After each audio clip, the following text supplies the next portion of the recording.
5-20, which directs Californians to follow public health directives, including canceling large gatherings. The executive order also allows local legislative bodies to hold meetings via conference calls while still meeting state transparency requirements. The public may view the meetings in real time on the county's website. The public is not permitted to attend in person. Please submit your comments by 1 p.m. on the day of the board meeting. Public comments can be emailed to the board clerk at co.sutter.ca.us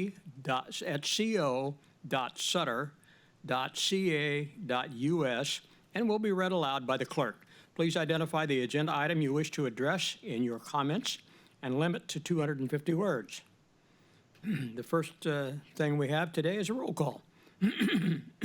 Supervisor Solinger? Here. Supervisor Flores? Here. Supervisor Ziegenmeier? Here. Supervisor Whitaker? Here. And Supervisor Conant. Here. Please join me in the Pledge of Allegiance. To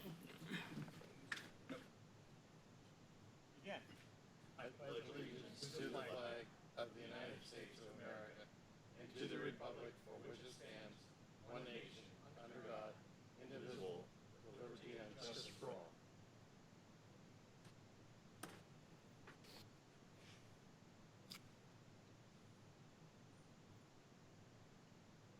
Okay, the consent calendar groups together those items which are considered non-controversial.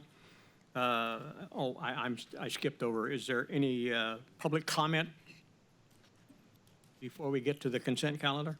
Yes, good afternoon. So we have 2 public comments that were received. The first one is from a concerned citizen of Sutter County, Cindy Huff. Good afternoon, Sutter County Board of Supervisors. I am Cindy Huff, guest teacher for Tri-County, mom of 6, grandma of 2, resident of Yuba City. I am commenting today on behalf of the all good, hardworking people in this county who I believe are being abused by a governor turned dictator, who I now call Mussolini, as he has turned into a lawbreaker, maker, and dictator for reasons I can only imagine. I believe all his ongoing whimsical declarations are illegal. As we are all beyond a state of emergency, our system resources are not overwhelmed, quite the contrary. These incredibly burdensome declarations are given without warning or sound reasoning. These, to me, as a human development professional, are weapons of psychological warfare, demeaning, loaded with fear-mongering and social conditioning. It appears to me Mussolini, who is asking so much of us all, is having a hard time course-correcting. Therefore, I request immediately resolution in your chambers to publicly denounce the governor's deceptive practices of not proclaiming the termination of the current state of emergency, not clarifying his words are merely suggestions, guidelines, not laws. Call a press conference to address these issues and clearly communicate to the citizens how they are free and equal and allowed to resume all normal activities. Reclaim your legislative powers by demanding Senate President Tony Atkins to assemble the legislature to vote on terminating the state of emergency. Use the many attorneys available to you to request a judicial, and the public comment goes on, but we've reached the 250-word capacity. The next public comment is from Sutter County concerned citizen James Stone. The appeal for the subdivision has been sent and received today by Sutter County. Ms. Jones Woods sent it in by certified mail with a $1,000 deposit. This appeal letter fee should be accepted based on community concerns. The county is then required to hold a meeting within 60 days on the appeal with the Board of Supervisors voting for approval or denial of the subdivision. Making this a town hall community meeting is vital to our community, and we respectfully request that it be held in the town of Sutter so that the majority of our citizens can attend. We ask the 5 of you supervisors will grant a request of a town hall style meeting in the Sutter community. It allows older citizens to attend and all citizens ample notice with little travel. We appreciate your time and effort in hearing our voices through the public process. Thank you all for your service to our communities. That concludes public comment. Thank you. Now we'll move along to the consent calendar. Because we have public comment on item number 1, it will be pulled and discussed after the fact. The chair will entertain a motion to approve the consent calendar on items 2 through 25. Move for approval of items 1 through 25 with the, I'm sorry, 1 through 25 with the exception of item 1 being pulled. Second. Been moved and seconded. Roll call, please.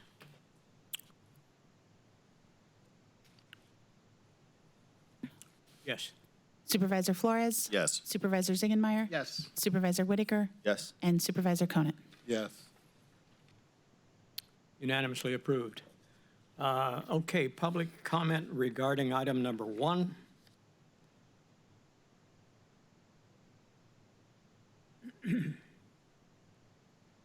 Okay, we have received one comment for item number 1.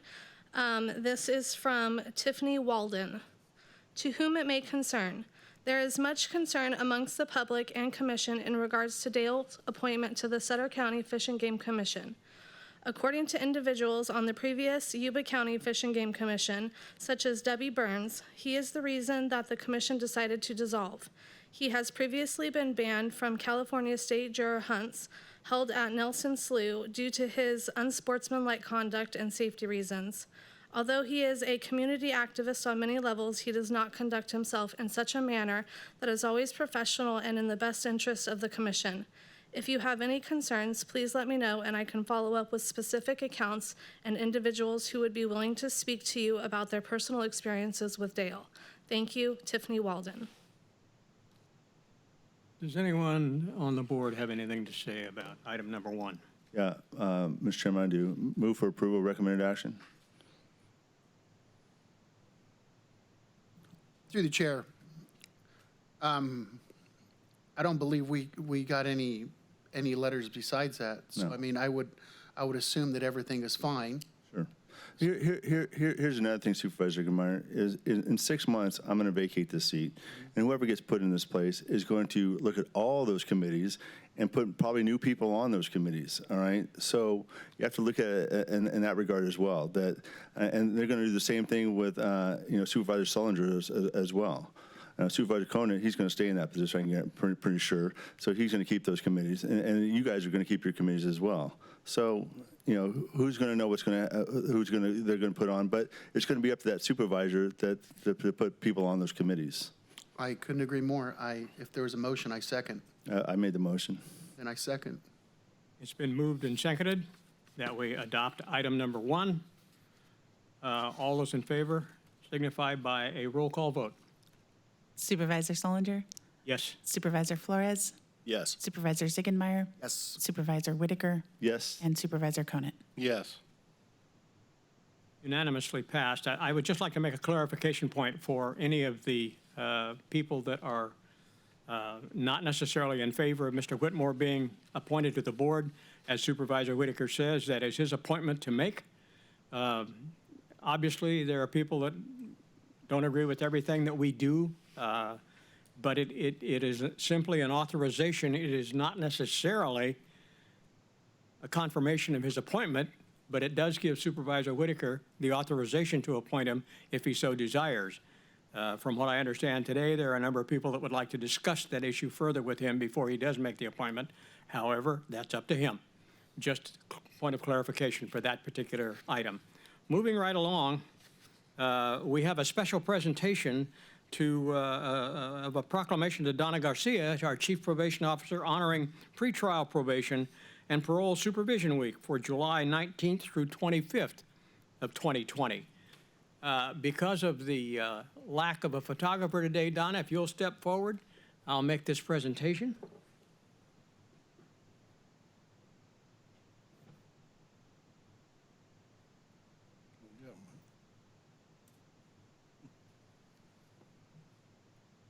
You can come up all the way up here if you'd like. Oh, we do have a photographer. Oh, well, it's not convenient to come around either. So if you'll stand a little closer with your, there you go. There you go. Okay. This proclamation is a pretrial probation and parole supervision week declaration. And there's a lot of information in here regarding the good things that you people do. But it obviously is a week that the Sutter County Board of Supervisors has approved, and we congratulate you for your excellent job that you have done with the probation department. and hope that you continue in doing such a fine job. Anything to say? Well, yeah, let's get the photograph out of the way first.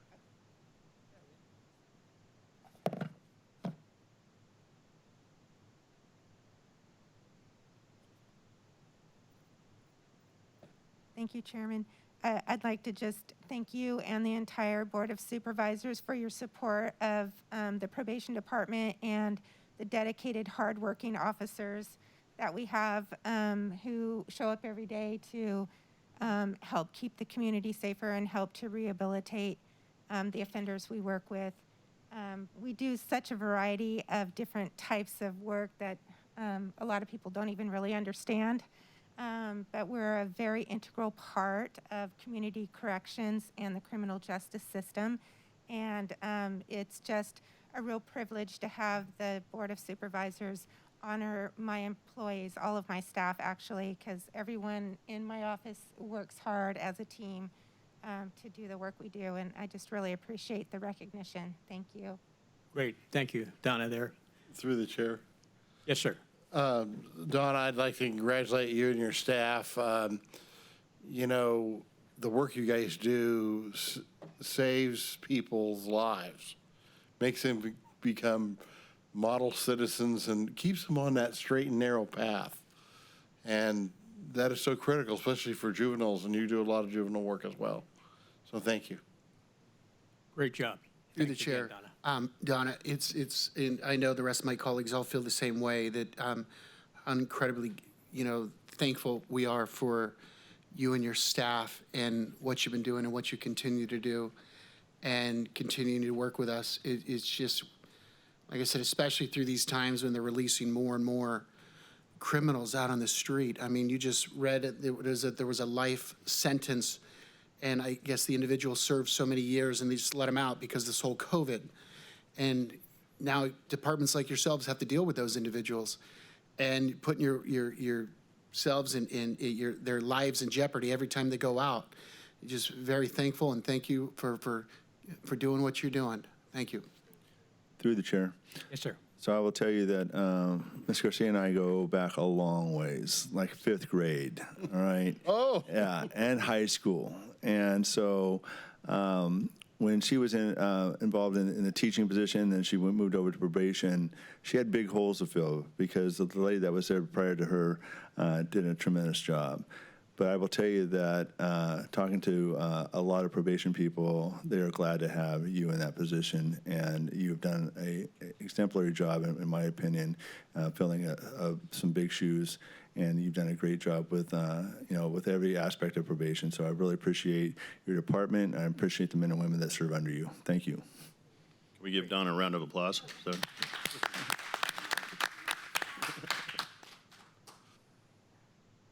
Thank you again, Donna.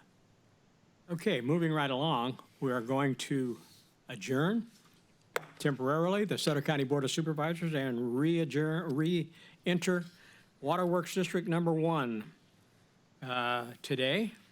And we will let the roll call stand.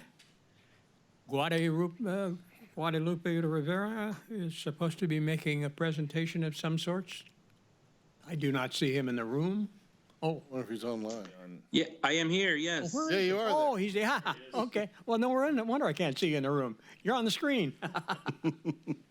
No, you're Yes, not. how are you? He's not on Good. the screen. As noted, this is Guadalupe Rivera with the Development Services Department. In May of last year, your board approved an agreement with the firm A Quality Water Management to be full-service contract operators for the water and wastewater systems in Robbins after a request for proposals was advertised. At the time, A Quality was the only firm that submitted a proposal. Since then, the department has managed the agreement and provided oversight for the services provided by A Quality and has found them not to meet the county's expectations. Staff has met with A Quality staff on multiple occasions and have been clear on what the expectations are. However, there have been no significant improvement to the quality of services provided. Our department staff recently became aware that the California Rural Water Association has a program called Specialized Utility Services Program, or SUSP, out of Sacramento that provides water and wastewater operator services. CRWA has provided assistance to county staff in the past on various items related to water and wastewater utilities, and the experience and services provided have always been positive. The costs estimated for the operator services are included in the recommended budget for this fiscal year. Therefore, staff recommends the approval to terminate the agreement with A-Quality and the approval to award an agreement to SUSP for full service water and wastewater operator services for the Robbins water and wastewater systems. With that, I'd be happy to answer any questions you may have. Through the chair. Guadalupe, Mike here. Question for you. Have we continued to pay for this work? Like, are we up to this schedule of payments due right now? And I'll let you answer that question first. So I'll say that we have withheld payment on some invoices where we have not received the items that have been stated that they provided. So Good. not all invoices have been paid because we are working on getting the information from them, and we are currently working with that. Are we on the short end or the tall end here? I mean, it sounds like they didn't follow through with this contract, so we have means to terminate. But can they come after us for more monies owed, or can we go after them for monies owed to us for them not following through at a certain point of contract? Well, there's a section in the contract that allows us to terminate with 30 days notice, but we also only pay for services provided on an hourly rate. We don't pay a flat fee per month. So based on what the services that they provide is what we pay for. Nothing more, nothing less. Okay, so we're at the point then, like you said, we'll bring it up to my colleagues here, where we could sever, be done, move on, and we didn't lose out on this. We just lost out on very bad service. But in the end, is this going to end up costing us more? No, so with the proposed new consultant, the hourly rates are slightly lower than the current contract that's in place now. And so, no, and for that same contract, for the new SUSP contract, it would also be based on an hourly rate where we would pay for only services provided. And what about the reviews on this new company we're working with? Did someone look at the reviews from the old company and say, hey, look, they have a history of this? You know what I mean? I don't want to move on to a new person, if we haven't looked into them. It sounds like, we signed this other contract and maybe was there past bad reviews on it and we got into something, they didn't follow through. Now we're going to move on to another, which is going to save us money, but yet we don't want to be here another 6 months from now saying, hey, we're moving on to another contractor because they didn't follow suit as well. Understood. So there were no bad reviews that were found. However, one thing that occurred during the existing contract was that staff was changed. And so staff there's been a turnover in staff with A-Quality. So it's a different staff that we're working with now than what we originally started with. So that's one point. Another point regarding the SUSP or the proposed new contractor, they're under the umbrella of the Cal Rural Water Association, and with Cal Rural Water Association, we have had great experiences with them in the past, and they've helped us with various items related to water and wastewater services. Well, good so job. We have personal experience with them. Well, good job with you guys and saving a little money and moving on. Thank you. Any other board members that have anything to say? No. Otherwise, the chair will entertain a motion. I'll make a motion. Second. It's been moved and seconded that we accept staff's recommendation. Roll call vote, please. Supervisor Stollinger? Here. Yes. Supervisor Flores? Yes. Supervisor Ziegenmeyer? Yes. Supervisor Whitaker? Yes. And Supervisor Conant? Yes. Unanimously approved. Okay, we are going to adjourn Waterworks number 1 and go back to being the Sutter County Board of Supervisors, again, letting the roll call stand. We're moving right along to agenda appearance items, and I believe Leah Northrup is going to make a presentation on behalf of Sutter County Health and Human Services. Through the chair, I believe we have a public hearing, sir. I'm sorry? Oh, 27. yeah. Item number 27, the public hearing. Mr. Chairman, it's a request of staff that this item be continued to September 8th of 2020. Staff needs time to do further review to bring it back before the board. Okay. Make that as a Entertain motion. Second. Been moved and seconded. Roll call, please. Supervisor Solinger? Yes. Supervisor Flores? Yes. Supervisor Ziegenmeier? Yes. Supervisor Whitaker? Yes. And Supervisor Conant? Yes. Unanimously approved. Okay, Leah, sorry for the inconvenience. My bad.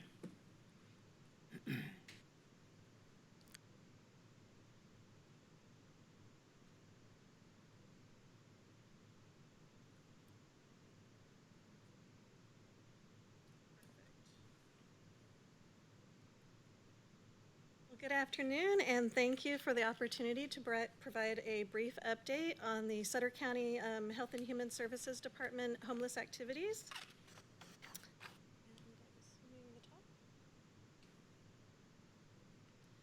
So I wanted to start with the 2019 point-in-time count, just to give a picture of how many homeless individuals we currently have in Sutter County. Leah, can you pull the mic up, please, so we can hear you a little? There you go. Thank you. Thanks. So in 2019, the point-in-time count was conducted the last week in January. And the point-in-time count shows that in Sutter County, we had 293 homeless individuals. And out of the 293 homeless individuals, and this is a snapshot in time, there were, let me look at my notes. So 57 of those individuals were in homeless shelters, and we had an additional 236 individuals that were not sheltered at that time. In addition, I want to highlight that 173 additional people were discovered to be precariously housed, and even though HUD does not consider them homeless, those individuals are at risk of becoming homeless. So just wanted to point that out as well. Our next point in time count will be in January of 2021.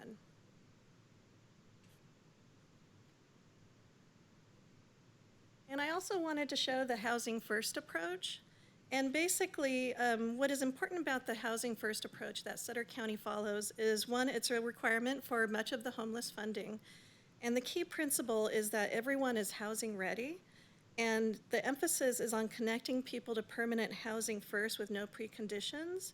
And at that point, really being able to address the underlying issues that contributed to somebody becoming homeless and working with them on addressing those issues and maintaining that stable housing. One of the key components to this also is providing those wraparound services and supportive services to enable people to maintain that permanent housing.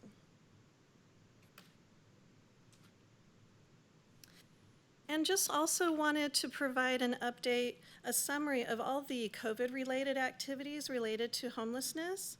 And one of the main priorities throughout the state has been Project Roomkey. There's been a lot of discussion on Project Roomkey and a lot of funding as well. And through Project Roomkey, some of the activities include the motel project that we have been conducting. And this is providing emergency non-congregate shelter for those homeless individuals that are most at risk of COVID-19 complications. This includes homeless individuals that are 65 and older and or have serious chronic conditions. In addition, we have done meal distribution, and the focus of the meal distribution is to facilitate the homeless individuals being able to shelter in place as much as possible.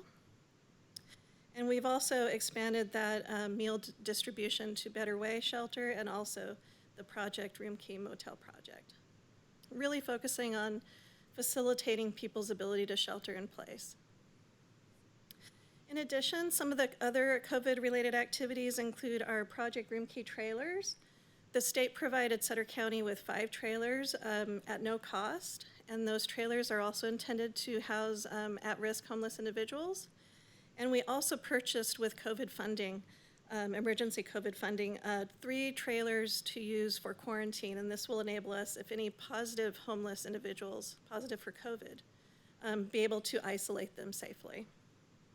And finally, HHS also did provide recommendations on CARES Act funding related to homeless activities and projects as well. So wanted to also highlight some of the different programs that are in 4 of the 5 branches within Health and Human Services. And for Sutter County, we have the Better Way Emergency Shelter, the Homeless to House Project. Also in the Employment and Eligibility branch, we have 3 different programs that are focused on CalWorks families. Next, in adult services, we have 4 different programs focused on helping people that are homeless obtain or maintain housing.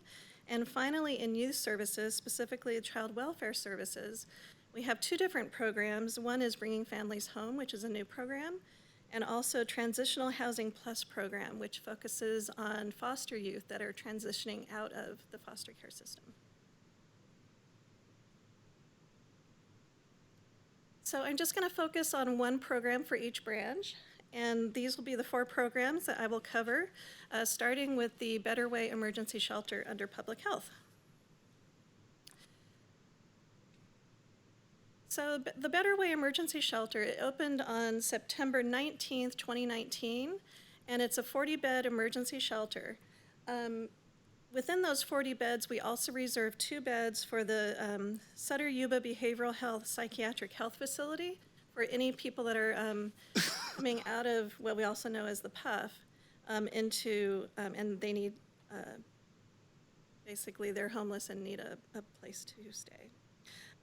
Also wanted to cover, and this is only for fiscal year 1920, some of the outcomes that we've seen from the Better Way Shelter. Overall, since between September 19th and June 30th, 2020, so about 9.5 months, we have had 96 people served by Better Way. And out of those 96, I really love this statistic because it really shows all the hard work of the homeless program staff. 23 of those participants have been permanently housed, which is just fabulous. Some other statistics, it takes an average of 64 days during the past fiscal year for somebody to find permanent housing with the help of the homeless program staff. Especially, we have a housing navigator on staff, and her role is key. I also wanted to highlight the average monthly income for somebody when they enter Better Way is only $549 a month. So that also makes it quite a challenge and just highlights once again the great work that the staff do to really work with the participants and find them permanent housing.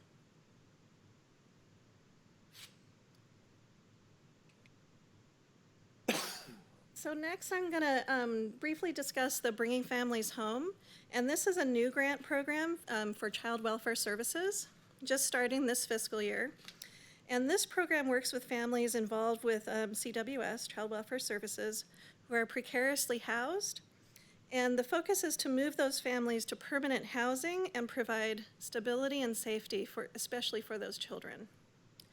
So the program really prioritizes those families that are working on the family reunification, where the barrier to children returning to their families is that lack of stable housing.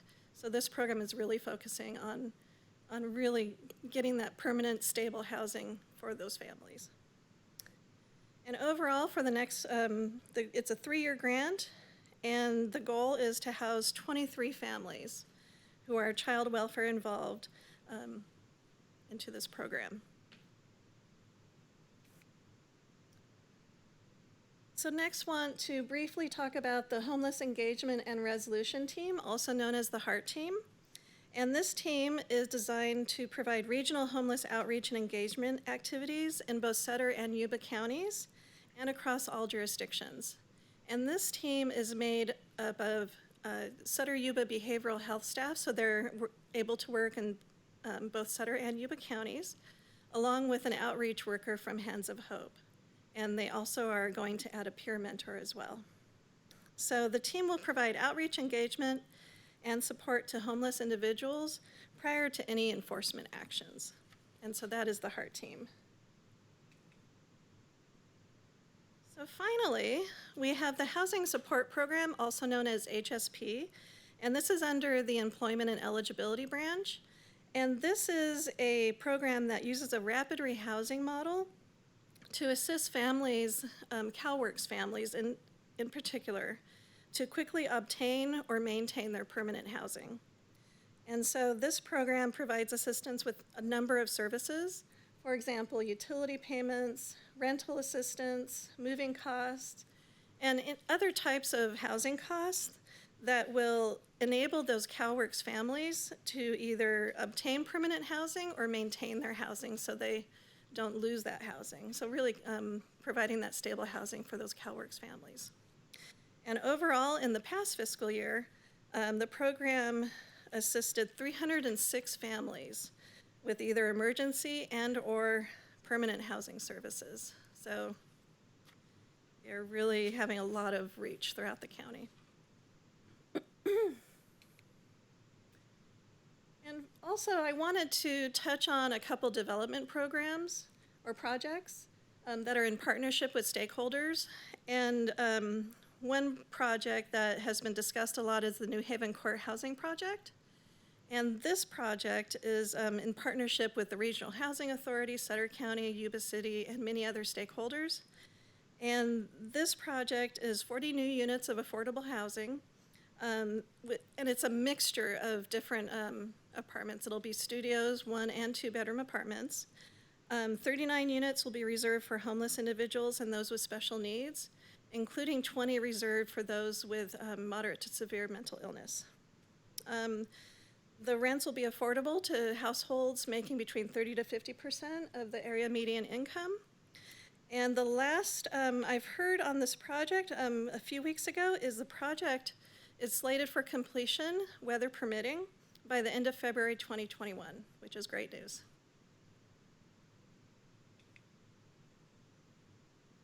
And another project that is proposed is the Oak Haven Housing Project. And this is a smaller project in Live Oak, but it is 4 ADA compliant duplexes, so that are 2 bedrooms each. So this would be a total of 8 affordable housing units. This would also be affordable to those making between 30 to 50% of the area median income. And Hands of Hope in Sutter County would provide daily services and case management, and Habitat for Humanity would manage and maintain the properties. So this project, if it moves forward, is slated for completion in March 2021.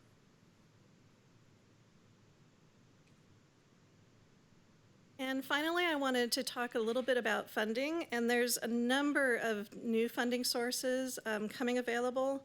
The Sutter Yuba Homeless Consortium just released an announcement of a number of different funding sources, and Health and Human Services Department submitted a statement of interest on July 10th, and this is basically the first step in the application process. And so some of the grants, for example, the California Emergency Solutions and Housing Grant, also known as CESH. This one is one that comes up on a regular basis, but also wanted to point out the Emergency Solutions Grant Coronavirus. So this is additional funding related to coronavirus activities. And that one for through the consortium has a total of $637,000 available. So once the application is released, we'll be working on that as well. Finally, I just wanted to show this table as a graphic of there's quite a variety of different funding sources related to homeless related projects and funding activities. And it's really a mixture of federal, state, and local sources. And just through this table, wanted to show just, for example, the Better Way project, just the number of different funding sources that are used to fund the Better Way operations and activities. So just wanted to show this graphic as an example of just all the different funding sources out there and how for one particular project it can have 2, 4, 6, even more funding sources to help fund that. The good thing also with a lot of the COVID-related activities is some of those activities are eligible for FEMA reimbursement, so that's additional funding that we can then use for the homeless activities. So that is the conclusion of my presentation. Just wanted to thank you, and if there's any questions, this is also my contact information if you have any questions later. Through the chair. Sure. I just want to say how incredibly proud I am with everything that's gone on in the last year and a half, 2 years. I mean, you look at all these projects up here, you know, and you look at 23 moved on, and, you know, you looked at that Bogue Road possibility right up there. It's just, it's neat. Jim and he sent me that information of all the good things that they're doing at behavioral health and so forth, you know, with the substance abuse and so forth, and helping these individuals getting off the drugs and so forth, so we could get them through these other programs, get them off the streets, getting them into affordable housing, getting helping them out with jobs or whatsoever. But this is we've gone a long ways in the last year and a half, and it's only getting more and more and more. So great job to staff, great job to everyone up here. Just very exciting to see all this happening right here, and in applying for all those grants and seeing more money out there, and hopefully we lock up all that funding to help out. I'm assuming, you know, I gotta ask, Yuba City's applying for these as well, and I mean, hoping Yuba City's helping out with some of this stuff as well. Steve? Sure. To the chair. Yes, we just happened to have a meeting a little before this meeting where Yuba City had mentioned having some funding available through CDBG, so we'll be working with them on that. Anyone else on the board have any questions of Leah? Yes, I do, through the chair. Leah, thanks for the presentation. Again, I was impressed. I mean, so when Leah presented this in committee, it just struck me as like, oh my gosh, just like you kind of mentioned, Supervisor Ziegemeier, you know, there's a lot going on, even though all we hear about is COVID. It feels like 24/7. You know, there's a lot of other things happening, and to see the efforts that have taken place for homeless is quite impressive. A couple of things that come to mind, though, I have a couple of questions. I mean, you mentioned all of the things that the county has been doing, and you listed them out pretty nicely. One is related to the grants. There was a grant slide on there. I was just curious, are all of those grants available to use any way we want with homeless, or are they specifically designated like you have to use them for, you know, sleeping bags, or you have to use them for housing, or, I mean, are they all different? You don't have to go into each one, but I'm just curious. Depending on the grant, they do fund different activities. So some are pretty broad-based and flexible in terms of what you can use the funding for, and others are more specific. It really depends on the funding source and the grant in particular. Okay, so I have a question on the COVID grant, because I know we're going to be discussing some COVID funding that I saw here in a staff report coming up, designated to homeless, and you mentioned the 637,000, I think, the number coming for COVID. What is that? What can that be used for? I mean, is everything COVID related, or, you know, and then, you know, because we're going to be designating funds, and I just want to know, you know, will this maybe, you know, maybe you don't have the necessary need that we're talking about, you know, I just want to know. I don't remember exactly what this particular grant, it's the Emergency Solutions Grant, what that one can be used for in particular, but I will find out and I can send the information. Okay, great. The allowable activities. Yeah, I really appreciate that, because I know it's coming up in a discussion here in just a few minutes, and then, you know, that could be vital information. I don't know if you can get it in between, but if not, we can always hold off on that part of the discussion, and at least for that decision.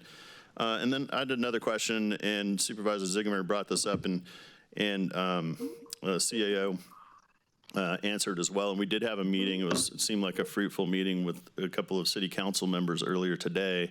But we do all of these things, and it feels like the other jurisdictions are kind of missing from the plan. So, you know, I want to make sure that you know that we're committed as a board to support you and working with those other jurisdictions to see what we can come up with next.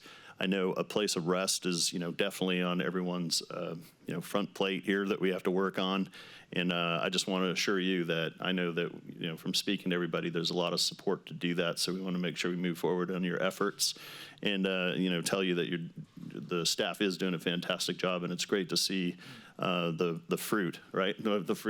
These things come to fruition. So I really appreciate that. I had one other thing here. Let's see, what was it?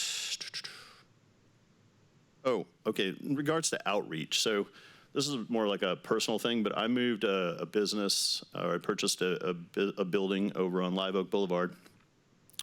I don't see, a lot of things, but pretty much every day we have some homeless population that are there, sleeping in our parking lot, sleeping behind the building, sleeping by the bins, defecating on the building, whatever. But it's pretty much every day.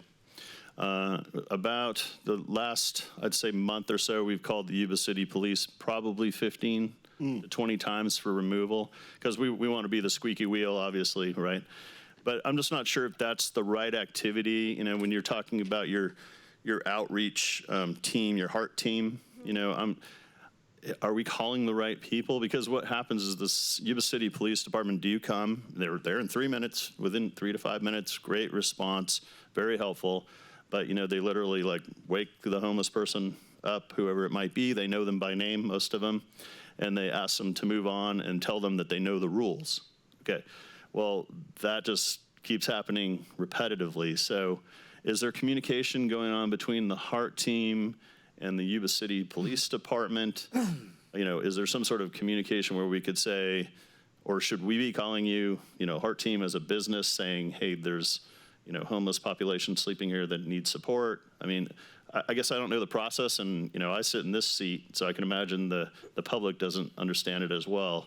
So maybe we can get some clarification and some way to put that out there. Excuse me. I do know that the heart team, they have just been formed and they're currently undergoing training, and they're going to start shadowing the 2 different homeless teams on both sides of the river. And so what I'll do for now is I'll discuss with Imelda Mendoza Flores, who's our program coordinator for homeless in public health. I know that she is she meets often with both the sheriffs and Yuba City and has close ties. And I know that she's, the heart team will go out with Imelda's team as well, and, just see how they have been operating and working with the different partners. And so I will let both of those teams know, so a process in terms of what is the best process for businesses to undergo when they have one of these questions and need somebody to go out and conduct outreach. Yeah, that would be really helpful. I mean, in addition to the one building, I also represent a real estate firm, and there's always, every single day, there's homeless population in front of buildings to go open and empty commercial properties. And the procedure right now is that we just call the police. So, and the police are doing a great job. They're doing what they do. They come and move them along. But I just want to see if we can get that process nailed down. And then I'd also be happy and committed to help share that at least, throughout the heart of Sutter County, the 2nd District, to make sure I get the word out there. But through all the businesses in that area, and I'm sure that, the other supervisors want to get the word out as well. So, again, thanks for your presentation. Through the chair. Sure. So, Supervisor, where is that business? It's on Live Oak Boulevard? Well, you should call your supervisor sitting right next to you and let him know, see if he can get something done. There always has to be one. Yeah. But I would also like to echo what some of the compliments that my colleagues have stated to you, Ms. Northrup, is that you did a great job in your presentation and a lot of great information. One of the things, though, that I always want to be done is that I think it'd be beneficial if you contact our public information officer, and our CO can assist in that, because I want to see you get this information out to the public. This is great information, and the public needs to be aware of it. A lot of times they'll call us, what do you, or they'll come to meetings. They'll say, "What are you guys doing about homeless people? What's the funding? What's the funding that's happening with the homeless people?" And so it's great that you have this presentation. But like I said, to our constituents that aren't tuning into this meeting, they don't have a chance to see it. So hopefully our public information officer, Chuck Smith, can get you on the radio and also have you do a spot in the local Appeal Democrat, and then also getting to other jurisdictions as the City of Live Oak and the City of Yuba City as well. So that would be much appreciated to get that information out to those people as well. Great, thank you. Any other comments? If not, Leah, thank you very much. Thank you. Thank you. Moving right along, I guess, Mr. Hay, there he is. You are up for item number 29. So good afternoon. Item 29 is in regards to Casa de Esperanza.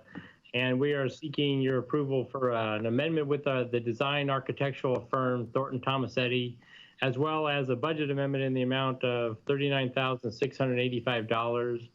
We're bringing this before you because, as you know, the project was completed May 28th. We issued the notice of completion.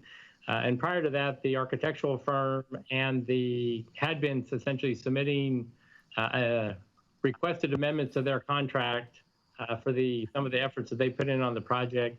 The county in conjunction, or my department in conjunction with our risk manager and with our insurance company, Trindell, essentially we're reviewing the proposals, but we're essentially unwilling to approve or authorize the increased amounts while the project was underway, and then also because we were unsure of the potential insurance reimbursement. So as the project has completed and further conversations have taken place with the insurance company and the excess insurer and the chain that goes along with all of it, we essentially have until the end of July to bring this matter before your board. So that's why it did not go through the Public Works Support Services Committee, but to bring it before your board for consideration to issue the budget amendment that we feel is reimbursable through the insurance. Documents have already been submitted, like I say, through risk management and through our insurance agent. So we're seeking your approval of the amendment for $24,634.29 for the architects and their services during the construction phase of the project, as well as a budget amendment, $39,685 that we expect to be reimbursed through the insurance proceeds. And I'm happy to answer any questions. Through the chair. So Neil, we're getting all this back. This is all, insurance is paying this all back is what I'm understanding. That's the expectation, and that's the understanding that we have at this point. I mean, it feels like this is like a change order here. Like the price went up, this is that without seeing change order? Is that the case here?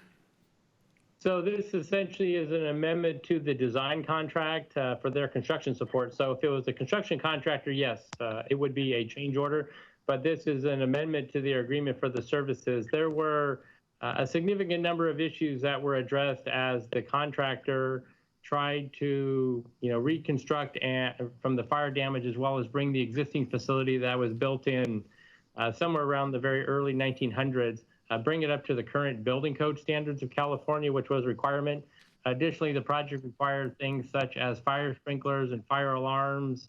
So there were just a very wide range of improvements that were necessary and required site inspection by the architectural firm and essentially on-site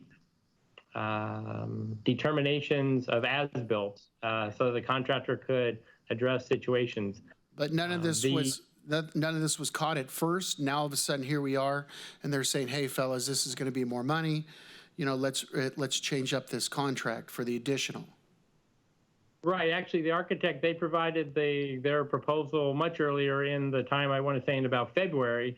It says that we essentially forwarded that information through risk management onto our insurance agent, and because we didn't receive an affirmative that we should go and amend the contract, my department didn't. So but the consultant did provide those services. They did come and visit the site. They did come and determine as-built, and they spent the hours on site that they have sought reimbursement for. It's just that our department is unable to process those invoices unless we amend the contract, and that requires essentially a budget amendment to essentially pay them, and then we would seek reimbursement through the insurance proceeds. And why wasn't this caught at first? Why all of a sudden now after? I can't stand change orders. I can't stand, hey, we're going to quote this job for $25,000. We get an invoice for $40,000. I don't play that game. Why wasn't this caught? It's because the walls weren't open, essentially.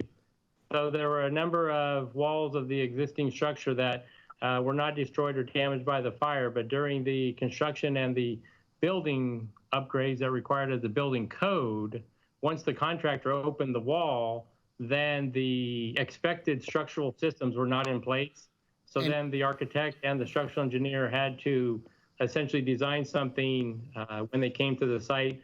Additionally, the project and the building is extremely challenged to meet the current ADA requirements, as far as width of doorways, width of hallways, number of exits, even something as simple as the swing of a doorway, whether it opens inward or outward at the kitchen. All of those items had to be addressed. And unfortunately, a number of them could not be discovered until the contractor started construction. Well, I still think it should be on the architect. I think they should have done their due diligence. You know, it's no different than a window contractor coming out and doing work on a home and not telling the homeowner that, hey, you need to pull a permit, then he gets charged double, and we got to say, you know, that should be on your contractor. Well, in this case, I feel it should be on the architect. You know, for them, they know, you know, what have they been in business for 1 or 2 days? They don't have any history of saying, hey, you know, we should have done a better job of doing our due diligence. Now they're coming back to us and saying, hey, this is how much the extra cost is. We opened up a few walls, we've done this, and here it is. Well, you should have done that in the first place, fellas. So I don't know what to tell you, but that's how I feel. I'm tired of these change orders, and you know, they should have done it right the first time. I say, you know what? I say we don't give them the money. I say, you know what? This was the job you signed up for, and that we're going to hold you to it. Through the chair, so often I understand what you're saying, Supervisor Ziegelmeyer, and I don't disagree with you at all. The only thing is, like, sometimes with contractors, and I know when we did the remodel within the Board of Supervisors, when they start peeling stuff away, they start recognizing things that, oh, you know, that they have to fix, and those things happened with a lot of contractors, and so, you know, I don't want to withhold this project up, but I'm just stating that, you know, unforeseeables always happen. I agree with what you're saying, Mike, but I've been through this remodel thing on numerous times on numerous old houses, and sometimes you open up a can of worms you don't want to open.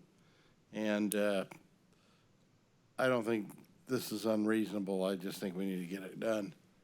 Get this thing accomplished, get these people back in. You know, by the way, what's the ETA for putting everybody back in there? So they're already, Casa de Esperanza has already taken possession of the building. They began moving in June. So are they in? They're done? So the county, you know, gave them the opportunity, to begin moving in and utilizing the space, yes. Oh, okay. I didn't realize they're fully operating. Through the chair. Sure. I also agree with Supervisor Ziegelmeyer. It's so frustrating, and I know I even know which house you're referring to that you worked with. And I've done several projects, including one recently, and it's like those change orders, and you've been through them as well, and they're so frustrating, you know. But then you also have to look at it because we did it and it's done. You know, it's a lien. It's a legal battle we can't win. So like, and we just end up paying more if we don't pay the cost of that. So it's a done deal. You know, there could be policy going forward that we could set, saying, hey, no changes without some forward approval that we should really consider in the future. You know, that's a possibility, or something in an upfront contract that comes from us as the landowner that we would write saying, well, you know, any change orders are on you because we gave you that chance to do that. Now, most of the time, contractors won't accept that, but there could also be a level of a change order, like percentage-wise, that we could do in the future. But I'm afraid we're going to have to vote on it, so I'll move it for approval. I'll second it. Been moved and seconded. All those in favor signify by roll call vote. Supervisor Solinger? Yes. Supervisor Flores? Yes. Supervisor Ziegenmeyer? No. Supervisor Whitaker? Yes. Supervisor Conant? Aye. Okay. Yeah. 4-1. We got it. The next item, number 30, Neil, I guess you're up again. Yes, sir. Thank you, Mr. Chair. So this is, we're requesting an introduction of an ordinance revising Chapter 87 of the county's ordinance code, which refers to administrative penalties. We'd ask you to waive the full reading and direct the clerk to read the title only and continue the item until August 11th for adoption. So the Development Services, in conjunction with the County Counsel's Office, have reviewed and provided updates to the county's ordinance code as it applies to the administration of administrative penalties during code enforcement. So this is after notice of violations have been issued, after citations have been issued. This is essentially how the county would go and essentially enforce the collection of monies from violators. So there are, it essentially streamlines the process as to what the current ordinance reads, and it does take into account what some other jurisdictions are doing as well that should provide a higher level of compliance. And I'm happy to answer any questions. To the chair, if I may. Sure. Thank you, Honorable Supervisor, or Honorable Chair and Supervisors. I just wanted to add to Neil's presentation that County Council and Development Services have put a lot of work into this, and I really appreciate their work. And I think this will make help shore up our code enforcement so that we have realistic and fair fines moving forward. I know in the past, I don't feel we have been able to timely respond to some of the code enforcement issues, which then have levied thousands of dollars of fines upon some of these homeowners, where sometimes it's dependent upon the county to get back in a timely manner. So we are working on that, and we are also working on a revamp of some code enforcement issues that we can give you a report on at a future meeting. Thank you. Okay. I'll move for approval of recommended action. Second the motion. Moved and seconded. All those in favor signify by a roll call vote. Supervisor Solinger? Yes. Supervisor Flores? Yes. Supervisor Ziegenmeier? Yes. Supervisor Whitaker? Yes. And Supervisor Conant? Yes. Unanimous. Okay, moving on to item 31. Guadalupe, you are back on the program. Yes, sir. Thank you very much again, Mr. Chairman. This item is very similar to the agenda. Reading? Do you have to read that? I do, yes. Oh, sorry, Guadalupe. It'll be just a second. An ordinance of the County of Sutter amending the Sutter County Ordinance Code by amending Chapter 87 pertaining to administrative penalties. Okay. Back at you, Guadalupe. All righty. Thank you. This item is very similar to the agenda item presented for Waterworks District Number 1 regarding the full service contract operator. The difference here is that this item pertains to the Rio Ramaza wastewater system. So again, department staff recommends the approval to terminate the agreement with A Quality and the approval to award an agreement with SUSP for full service wastewater operator services for the Rio Ramaza wastewater systems. Move to approve. Second. Moved and seconded. All those in favor signify by roll call vote. Supervisor Solinger? Yes. Supervisor Flores? Yes. Supervisor Ziegenmeier? Yes. Supervisor Whitaker? Yes. And Supervisor Conant? Yes. Unanimously approved. Great. Thank you, Guadalupe. Thank you. Moving right along, item number 32, Stephen Smith, our county administrator. Thank you. So the board recently held a study session regarding the facilities master plan. It was a good presentation. There were some great questions asked about ways to consolidate. We know facility consolidation is one of the county's priorities.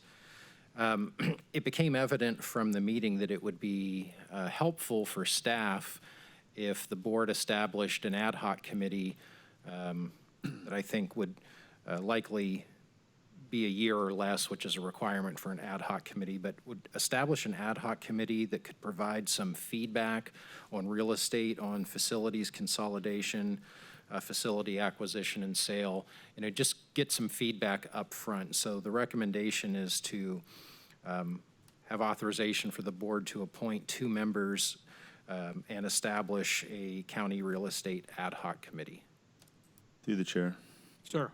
So I always believe that you should put people where their strengths are, and so I will nominate Supervisor Flores to be on this ad hoc committee because of his real estate background, and I believe he'd be a good choice to be on this committee.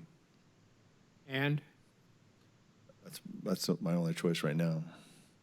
Second the motion. All those in favor signify by saying roll call, please. Roll call. Pardon me, Chairman, we need 2 appointments. I'm just, okay, well, I didn't want to appoint somebody that they didn't want to be on there, so Mike, would you want to be on there? All right, then I will also put Supervisor. I'll second that. What's another meeting? Yeah. Okay, it's been moved and seconded that we put Supervisor Flores and Ziegemeier on the ad hoc committee. All those in favor signify by saying aye. Roll call. Supervisor Solinger, Yes. Supervisor Flores, Yes. Supervisor Ziegenmeier, Yes. Supervisor Whitaker, Yes. and Supervisor Conant. Yes. Unanimously approved. Great. Moving right along, item number 33. Thank you. So Assistant CAO Leanne Link has a presentation, a brief slideshow. It's 6 or 7 slides regarding the CARES Act funding. As you're aware, and she'll go over, the board has already approved some CARES Act funding, including the $630,000 that went towards providing grants for 60 local businesses and a few other areas. So the staff has taken an approach where we're looking at 3 areas, including the Sutter County response cost, homeless, COVID-19 mitigation, and community support. So Leanne, if you'd like to take it from here, please. Thank you. Leanne Link, Assistant County Administrator. So I think the board is fairly well informed about CARES Act. We've talked about it during the budget process. We talked about it a month ago. And so I don't want to go into a whole lot of detail unless you have questions as we go through. But Sutter County has been allocated $10,272,000 in CARES Act funding, which is federal funding coming through the state of California. We have met all of the requirements to secure that funding thus far. And so we anticipate that the first payment should actually show up today with another payment each of $1.7 million coming next week, and then a subsequent $1.7 million payment on the 1st of September. And then the remainder of the funding, over $5 million, would come sometime in October. So we're confident that this money is coming to us, and hopefully I'll have an idea that it came in today, or a message that it came in today. But the approach that staff has taken with this was to try to reflect what the board's direction has been ever since COVID-19 started for us, which is to try to get as much help out into the county as we can, and then also to make sure that we are taking care of our own needs internally so that we're not overburdening the services that we currently provide. So we took a 3-pronged approach where we divided the money up, where about half of it goes to support our already existing costs for the response, which are significant. And then $1 million to homeless COVID-19 mitigation. And then finally, $4 million that will go out into the community in the form of grants or just direct allocations. For example, back in March, I believe, or early April, the board donated $10,000 to the United Way for the Yuba Sutter Food Bank. That is money that we can actually go ahead and claim against the CARES Act money, because the funding goes all the way back to March 1st of 2020. So for Sutter County, at first when we looked at this, we thought, wow, can we really maximize that funding? But then the federal government came out with a clarification that all public safety, which for us includes the sheriff and fire, and all public health, of course, the cost in excess of anything that we would be reimbursed through FEMA, is claimable. We can max our funding just with that right there. And so we really don't have to look at all sorts of smaller ways to capture funding. But if there's a change, and this is a very fluid funding source, we have all kinds of other options to maximize the funding for the county. For example, there is no California Disaster Assistance contribution to the FEMA emergency. So we'll get 75% of our overtime costs and certain costs related to responding to the emergency paid by FEMA. Normally, the state comes in and pays 75% of the remaining 25%. At this point, they have not said that they would do that. And so that leaves the county with a 25% share of cost. Contact tracing, where they're actually calling the folks who have come into contact with people who are COVID positive. FEMA has also determined that that's not a FEMA covered cost. So we could pick up the cost of that. The SCORE team, equipment that we need for sanitizing. For example, the Sheriff's Department requested high intensity or high temperature dryers so that they can actually dry things in a way that it would kill the COVID-19 virus. That cost can be picked up by the CARES Act. Also, the federal government required that all employers provide emergency paid sick leave and emergency family medical leave for employers of under 500 employees. There is a mechanism to reimburse for that, but government was specifically excluded from that. So we could actually pick up our costs for that. And it's pretty nominal for us. We haven't had a lot of that cost. Unemployment insurance, we laid off our extra help employees when COVID-19 happened. We're self-insured for unemployment, so we could pick up that cost. And then the cost of paid administrative leave when we shut down the county and sent employees home. So we have plenty of avenues to maximize the funding and then some on the county side. On the homeless, what we've tried to do is pick up costs that weren't going to be picked up by other funding sources. And as Leah Northrup mentioned earlier, there are some other funding sources that may be out there. And so we'll try to capture those and then use the homeless funding through the CARES Act just for things that are specifically COVID-19 mitigation related, because that's the nexus to the CARES Act funding. So things like staff time for case management, symptoms monitoring, medical staff, equipment and supplies to keep people at the Better Way shelter so they're not mixing out into the community. And then rental assistance, and then we've put in a placeholder of $520,000 that could be for some future determined option. And then finally, and this is really the big one, is the community support. A lot of jurisdictions aren't putting this level of funding out into the community, so I applaud the board and the heart with which the board has directed staff to try to get as much help out into the community as possible. So your board is already, before we even are submitting the plan, has committed $660,000. That's the grant program. That is the $10,000 program that we did to purchase gift cards from local restaurants through the food bank. It's the donation to the food bank. And these kinds of things we can actually pick up in the COVID funding. So what we proposed is a small business COVID-19 prevention. This would really be for stuff. It's like the plexiglass or the personal protective equipment or transition to outdoor services that businesses, they have an additional cost related to that. And so so we could actually reimburse them for that cost.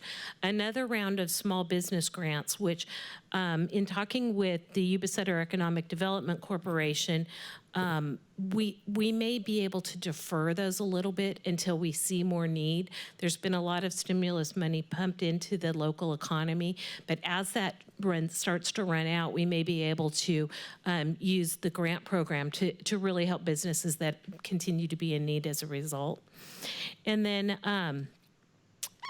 we put in $500,000 for COVID-19 specific response for nonprofit agencies. The nonprofit agencies are also suffering. A lot of them had to cancel fundraisers. This would allow them to capture some money. It has to be tied to COVID-19 because that's one of the restrictions of the funding, but certainly it could get more money out into the community to do good. And then child care support, as you're aware, the governor has said that counties who are on the monitoring list may not open the schools. They have to be open to distance learning, at least initially through the year. That's going to create an economic burden on some of our hardest hit families.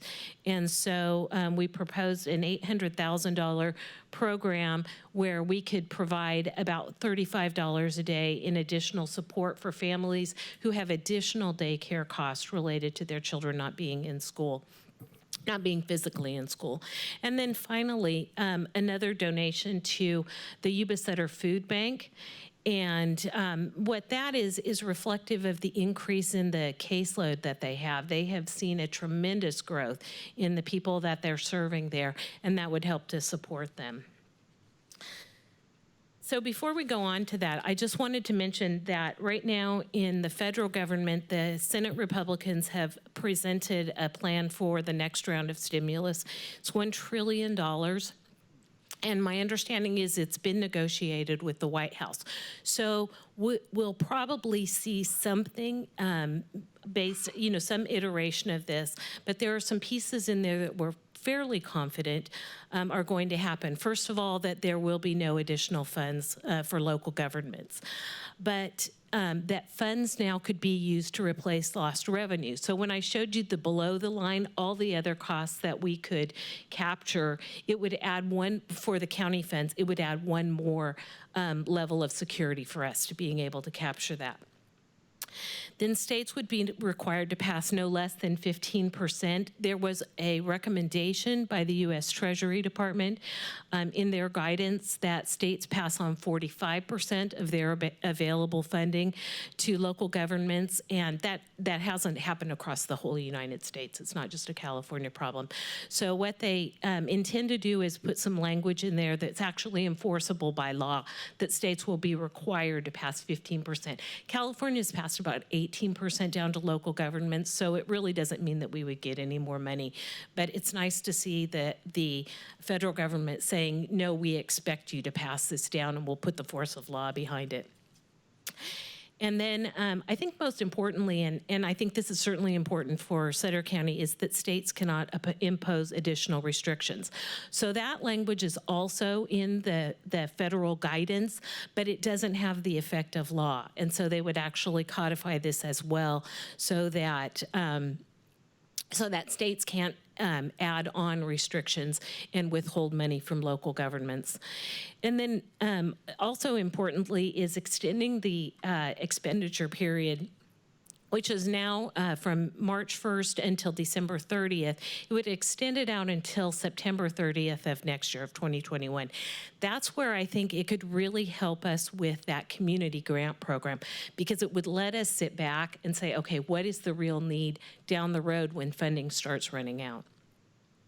And then finally, we can't use funds to pay for pensions or retirement benefits, and we can't replenish a rainy day fund. But what we can do is we can capture what would otherwise be general fund costs, which free up general fund for other things. So with that, and if you'd like, I can actually go back to the community supports program if you want to discuss that, or if you have questions. Or one of the actions on the board agenda today is to allow the CAO the flexibility to make changes to the program. We feel it's very important that we be able to act nimbly. It's not that he would change the allocation to the community grants program, but it would just enable us to move more quickly to make sure that we can maximize funding. That I'd be happy to answer any questions. Through the chair. Sir. Thanks for the presentation, Leanne. It's great to see you guys put a lot of work into this. Appreciate all the work and the effort in identifying these issues. I just had a few questions. So can you switch back to the county costs slide? So that's the only slide that doesn't match the slide in the staff report. Like it doesn't have amounts. Like this says sheriff's doesn't. emergency response 2.3 million, public health emergency response 210,000. You know, another for sheriff's 2.3 million. So I don't know why it doesn't match where the other ones do, but can you go over a little bit more clearly? I see, you know, particularly ones that stand out. You have 2.3 million for sheriff emergency response from 3/1/20 to 6/30/20, and then the exact amount from 7/1/20 to 10/31/20 for 2.3 million, for a total of 4.6 million to the sheriff's department. So I just want to understand that a little more clearly. That's a pretty big number to one department, and you know, I'm not sure what that means because it just says sheriff emergency response cost. So just Sure. curious. So just to clarify, I did the presentation yesterday, which is when we got the information about the Senate's bill, the Senate stimulus bill, and it would actually change the numbers on here because a large part of what would go to the sheriff's office is for pension payment. And so we wouldn't be able to do that. So I really didn't want to confuse things with trying to change the numbers and put numbers that were different up there. So I'm sorry, just for clarification, so the numbers in the staff report are incorrect? They're incorrect as of yesterday. Okay, thank you. Yes, with that clarification. But keep in mind that the general fund supports public health and the sheriff's office very heavily. In fact, public safety is where the majority of our general fund dollars go. So what that would do is actually we would allocate it to the sheriff's department, but it would reduce our general fund cost, therefore freeing up general fund dollars to be used more discretionarily by the board. Okay. Different pockets, same pair of pants. Through the chair. So Leanne, I was under the impression that was going to be 1.7 now, 1.7 like a week, and then 1.7 each period until December. Isn't that way it works? Once again, the funding has been very fluid. That's what we were told originally, and that we wouldn't get the final payment until December. Subsequently, there's been a clarification from Department of Finance. So we get the first 3 1/6 installments, and then once we've submitted our report in September, they review it. They're confident that we will be able to fully expend our funds. Then they'll distribute the rest of it to us. And is that the state that does that or the Yes, feds? that's the state. That's what I thought. Okay.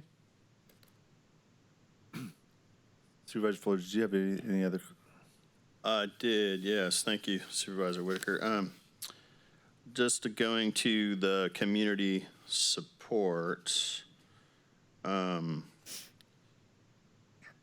explained why you put the U.S. Sutter Food Bank, because it's basically reimbursing for something we already did, which I think is a great strategy, so that's good. So, okay. Go ahead. Sorry, go ahead. And then we basically are adding another 10,000 to the food bank? Is that what this? No, those are commitments that you've previously made. The first I see. $660,000, the area that's in the gray in your in the charts in the staff report. Okay. Those are already commitments that the board has made, but we can go back and we can claim those to the CARES Act funding. Got it. Okay, thank you for that clarification. And then, let's see. Go ahead, Supervisor Whitaker, if you had some questions. I got to find mine here. So one of the questions I have is the community support you're putting $4 million. Who monitors that? I mean, you say that you want the CEO to have some flexibility, but who monitors, like, you know, how much the nonprofits are going to get, and you know which nonprofits are going to be eligible, and stuff like that? So really, my vision, and I certainly don't want to overstep what Steve's vision is on this, but my vision was really that the fungibility would happen within the community, the county cost and the homeless cost, and the community supports we would keep largely intact, but with a big grant program like that, we're going to have to come back to the board with a proposal, with a contract to be able to distribute those funds, and so the board would have definitely some input into that. Okay, and then lastly is that you know, we're looking at a little bit over $10 million, but then when this CARES Act funding runs out, and say we have to spend it by what time frame? Do we have to spend it like December? Well, it depends. It depends on what's negotiated at the federal level. Right now, it's December 30th. We have to have a plan in place, though, but we'll have to be able to demonstrate by October that we can fully expend these funds by December 30th unless something happens within the next few weeks that allows us additional time. Is there any way to carry over after December 30th? Because we're going to face some hard times after December as well. And so is there any way to carry any money over just to pay for the unforeseeables? As the legislation is currently written, no, but I believe that this is the same challenge that they've had at the federal level. In fact, not all of these funds have been spent, and so there's been some reluctance to add another $1 trillion because we haven't even spent the first amount. And so I think that's what they're trying to tackle with adding on those additional 9 months so that we can actually spread this money over a longer period of time. And we should know within, the next few weeks what the time frame is. Is there any way within our budget system that we could put money, and obviously it says, you stated before that you can't put money away in certain areas, but is there any way to cover unforeseeable costs within in our budget areas that we could see down the road? So, sure, you're talking about county costs? Yeah, I'm talking Unforeseeable about county costs? I'm talking about like maybe putting some stuff in reserves. Sure. My favorite topic. So what would happen is we use this money and it supports the cost of things that would otherwise be general fund dollars. That frees up general fund dollars, which are discretionary to the board. So the CAO's office has a plan to come back to the board probably sometime in September with a financial strategic plan. And in that, it would recommend that we have a plan for developing our reserves so that we bring them up. So what we would do is not use the CARES Act funding because it would be illegal for us to do that, to use that for reserves. But when we free up those general fund dollars, that's really at the board's discretion to establish reserves with that. All right. And I would highly recommend that we build our reserves up because this has been the perfect example of why you want to have reserves. I agree. Yeah, definitely. Right. Go ahead. Through the chair, going back to what Jim was saying, what about taking, we're talking about the community money because first of all, I love everything. This is great stuff, great work, but parking some of the money at one of a nonprofit. We have to spend this money. So who says we can't? Here, United Way, here, Sutter Yuba Community Foundation, here's $1 million, that we're parking it there because it's spent, and they delegate it, therefore they can keep it for the next, who knows if this thing goes on for a year, and then as we progress, go through the next year, they could divvy it out as where it's needed. I believe they have to justify, that's COVID related. Sure, I can respond to that. So it depends. If it's for a program, like a grant funding program, that has to be spent by the end of December at this point.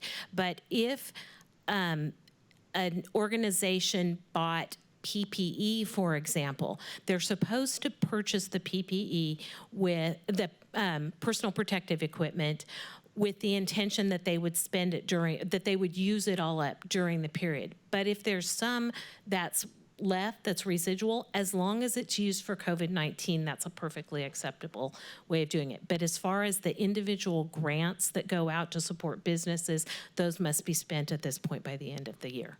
Okay, and I totally understand, and I like it when you were talking about let's move some of this money to pay what normally general fund would pay for. Therefore, we have that in our general fund still working on reserves. I do like where staff is going with that. That's a great idea, whether it's the fire district, the sheriffs, or whatever, because then we have that money that the normal general fund would pay for building up. Great job. Through the chair, just a couple of quick follow-up questions. So on the small business grant economic resiliency, I noticed that includes administrative overhead. So are we basically going to utilize the EDC again and then pay their administrative overhead cost? Is that what that is? For that particular one, that's the one, we have an ongoing relationship with them, so it's kind of the easy button for us. And the federal government, FEMA, actually has provided documentation that says that we don't have to go out to competitively bid for those contracts because it costs us time. And so, they're a great partner in this. We negotiate with them, and it's based on we negotiate the administrative costs, and it's based on the amount of work. So it depends on what that particular thing would look like. That particular grant program would look like as to how much work it would be and how much we would support. And we would work with them on that. And they work very well with us on that. Okay. The current $630,000 program is extraordinarily labor intensive from an administrative standpoint. They have a lot of people working on it. Yeah. And the current one is what, was that 5%, the administrative cost? Yes, $30,000, it was 5%. So we could probably assume it's going to be close to that, right? That would be my guess at this point, although I wouldn't want to presume that. We always ask. Sure. For example, one of the partners that we've been talking about on the child care is the County Office of Education, the Superintendent of Schools office, because they have the mechanism to be able to manage that for us. And so we've asked for, direct administrative costs to a cap of a certain amount, of probably 5%. Around 5% cap. Okay, good, because that was the next question I have circled here. So the $800,000 on the subsidized daycare. So you just mentioned that we'll probably work with Sutter County Schools to help dole that money out. Have we done a demographic, study to know that we have enough people under the 200% FPL? We just started talking with them yesterday. We had a meeting with them yesterday, and we would have to go out and determine that. Intuitively, I would say we probably do. If we funded at $35 to a maximum of $2,100 per family, so that's like 60 days of extra daycare, then I think the number was something like 500 families. It's not a huge number, right. But we tried to do things in a way that's impactful with not just throwing everything into one big pot. Okay. So I guess I didn't know if we had enough people to fill, less than 200%. I think based on our social services populations, we would have plenty. Okay. And that number was established why not 100, why not 300, why not 150? Well, we tried to be realistic about it, about, which families would qualify. It wasn't, I have to admit, it wasn't very scientific. Okay. But 200% of federal poverty level is about $55,000 a year for a family of 4. So it felt like it was right in our demographic. The chair. Thank you. We also have discussions where if we are working with the schools and find that we can't, we don't think we're going to be able to realistically spend that amount, or meaning there's not families available or applying for the program, that we bring back to the board however much funding we think, if half, then we would come back and say there's $400,000. Here's some recommendations, but you can use it, wherever you want. And you can make recommendations now as well. Okay, thank you. And then just so one follow-up to that, let's say that 400,000 comes back, would we have the flexibility to move it from one pot to another? So we can say it's moving from community back to government, or? Yes, anywhere you'd want. Okay. Yeah, the framework that we've seen, which is only in a PowerPoint presentation, is pretty broad, and we're not going to provide any more detail than is required of us, so that it gives that flexibility to the board to move money around to where you see the need is. Well, I'd like this. The only thing is I'm not comfortable with the government numbers right now, just because of the way they're presented, and we're not exactly sure. But I hate to hold it up, so I don't want to, because I know there's a time frame, but it sounds like we are going to get till September 21 from what I'm hearing from the feds. So we're going to have a lot of time to actually spend it, and we have to get this in by October, right? Yes, and I think, and Leanne can confirm, but I think in the government costs, we could probably spend the whole 10 million, if we had to. Right. So Yes. we can definitely justify the amount in there and get more specifics for you, but that kind of threw a wrench in the works with the information that came in yesterday. It did. In the government numbers, actually, I pulled up salary and benefit expenses directly out of the general ledger. So those I'm pretty confident about, except now that we won't be able to charge the pension. Yeah. But we can maximize the government funds and then some. Even without the pensions and without all that. Yes, because they gave us administrative, they call it presumptive, to make administrative ease in claiming, to where the presumption is that all public safety salaries and benefits and all public health salaries and benefits can be claimed without regard to whether or not a person was directly substantially dedicated. And so it really gives us that flexibility to be able to completely maximize no matter what. We're only going to claim, when we turn in the claiming, it's only going to be the actual costs that we have, but we can completely maximize the funding with that. Okay. And meaning there doesn't have to be a time study for each person saying what they did with COVID that day, where some positions there are, but not with the public safety and public health and fire. Okay, I guess, yeah. I mean, if you're saying we're going to have enough to spend it, the question you would have, or anyone would have, is like, well, we don't have the exact numbers, but, is there for sure that, we can spend that, or is there maybe an extra 100,000 that can move into the nonprofit or community pot from that? That's sort of hard to answer from this presentation at the moment. But we have until, through the chair, we have until October to come up with those final numbers. Right. Well, I'm sure you want to submit it way before, right? I mean, Right. that's the intention. We're Yeah. required to submit our actual costs from March 1st until June 30th, when we submit our plan on September 1st.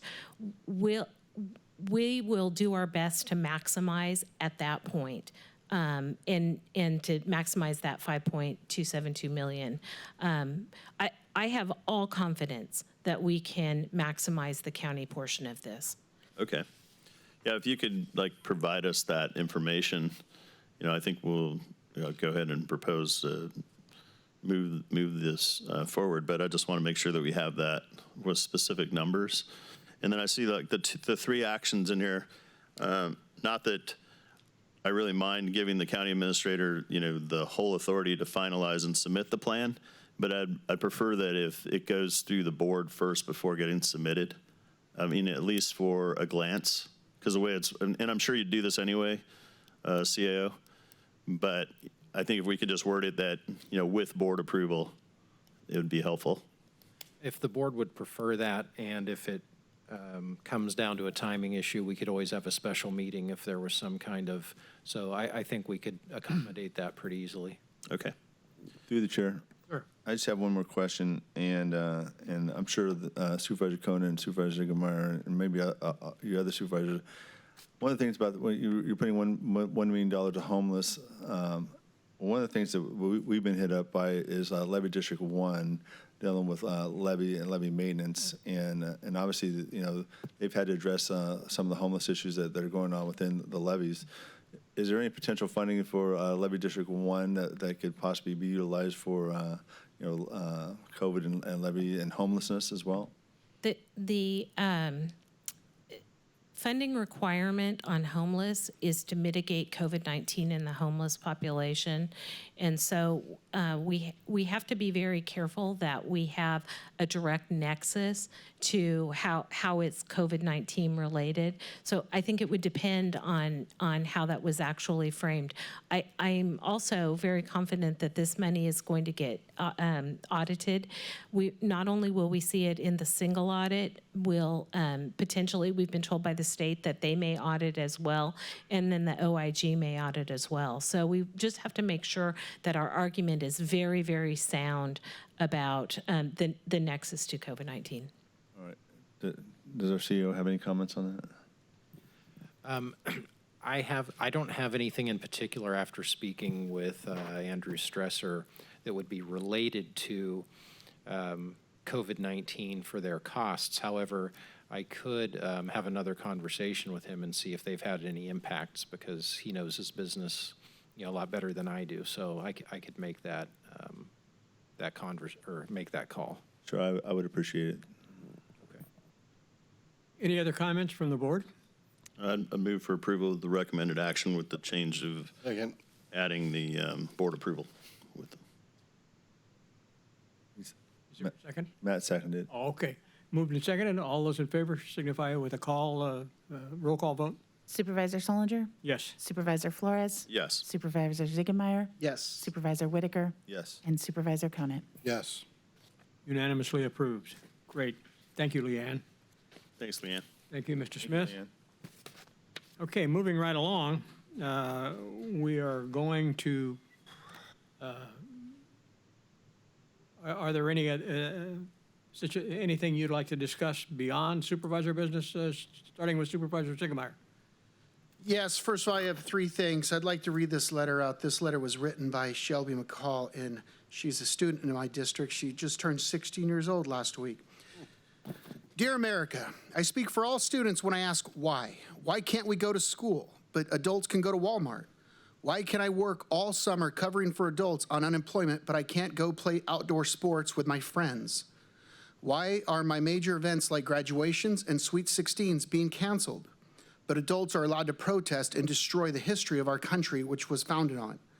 Why am I unable to get my driver's license to drive to work, when adults can go purchase alcohol anywhere in the world and drive with a to-go cup of it? Why are kids being used as pawns in a government that barely works? Why is a virus as basic as the flu being used to create a socialist society? Why can't I get an education because teachers don't want to come to work? These questions are running through every child's mind as you read this, yet nothing is being done to help them. School is an escape from the world. Kids that have no support system at home get it from school. Kids who have learning disabilities can't learn the way we are now being forced to learn. Those who relied on sports scholarships to pay for their futures in school are now being stripped from that as well. But our American government has done nothing to help. Instead, they cut money from our schools. They've laid off aides and secretaries who make us smile when we walk in late to school. They've taken away our sports and clubs and done nothing to make up for it at all. So now all the things that encouraged us to go to college, which we have to pay for, is being taken away from us with no alternative. But hey, they'll give money to those who don't work. They'll take the money they cut from our schools and give it to the druggies on the street that never wanted to learn. If you read this, for all I want to understand is why. Why have we allowed for the youth to get the short hand of the stick? Why is our youth being punished for something as little as the flu that 80% of us will never show symptoms, and why? Sincerely, a concerned teen. That was written by Shelby McCall. I think absolutely outstanding. And you see these young ones, they're smart. They know what's going on. I have a 5-year-old that is just bored out of his mind at home. He's going into kindergarten next year. Jim has the same thing. They need to be interactive with these kids. And 80% of the Yuba Sutter area voted that they want kids, they want their kids in school. I hope we find a way, because I had a call from the superintendent of Faith Christian asking me, do you know the method or the ways for those waivers? The governor said that there was possible waivers that would allow certain schools to get in, to wave through the 7. We have to have 7 cases or less for 14 days straight, then go another 14 days to have our schools open and everything else. And another thing I personally would like to see in bold numbers, what Sutter County has to get, 7. What I'm getting at is show the number of cases, which is whether it be 10, 20, 30, or 40, in bold, and then a little positive note said, hey, we're down to, I think we hit 9, was that 2 days ago, in Sutter County. So at least we're working, we're working in the right direction. But then the number tripled the next day. Exactly. So, but, something like, hey, you're doing better, or mask up, we're doing everything we can, which is, you need a mask, just ask. Great job and so forth. The Sheriff's Department's doing their giveaway tomorrow night from 6 to 8, I believe, Liz. That's one thing. And then I'd like to talk about, I'd ask my colleagues to consider having the board meeting there's an appeal that's coming up for the proposed 84 subdivision, home subdivision in Sutter. And the Sutter Area Little League has already reached out and said, you're welcome the use of the field. It's, there's plenty of room to social distance. The board and our county council and administrator and clerk of the board, there's plenty of room in the infield, and everyone would be spaced out with the fence perimeter along left field and right field, plus the home and visitors sides of the stands. They're shaded, of course, so the stands are, and there'd be plenty of room. I've had a lot of constituents reach out that don't like to leave the town. You know, there's 70, 80, 90-year-old individuals that it'd be a lot easier for them to show up, and we'd have that meeting around the 6 o'clock in the evening or possibly even 5:30 to where we'd get a number of people. I believe everyone has the right to, whether it's negative, positive, for or against, you know, they have their right to speak on behalf of the project. And this is something that's really going to affect the community of Sutter more than anything, I believe, in probably the last 50, 60, 70 years.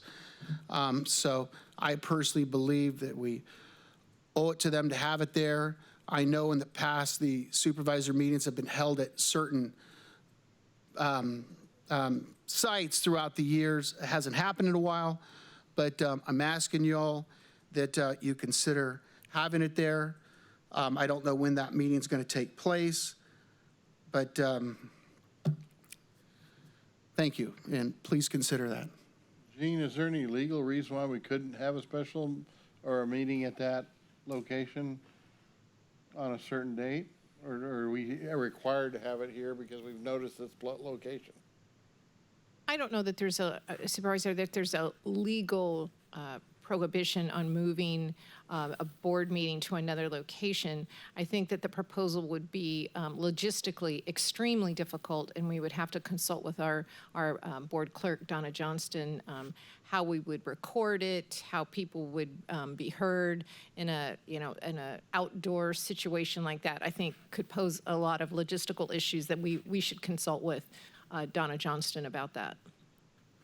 Through the chair, you know what, it could happen, and it like I said, I'm asking, you know what I mean? Like I said, I would do the same thing for any of you fellas. You know, I totally, you know, if something were in your district, I would totally, I think absolutely, you know what I mean? If that affects your area, which in my district, it's a big deal, and I think, you know, there's access, you know, we could get some cordless mics, do whatever, and it could happen. I don't see how, I mean, it might be a little work, but I think we owe it to him personally. Thank you. Through the chair.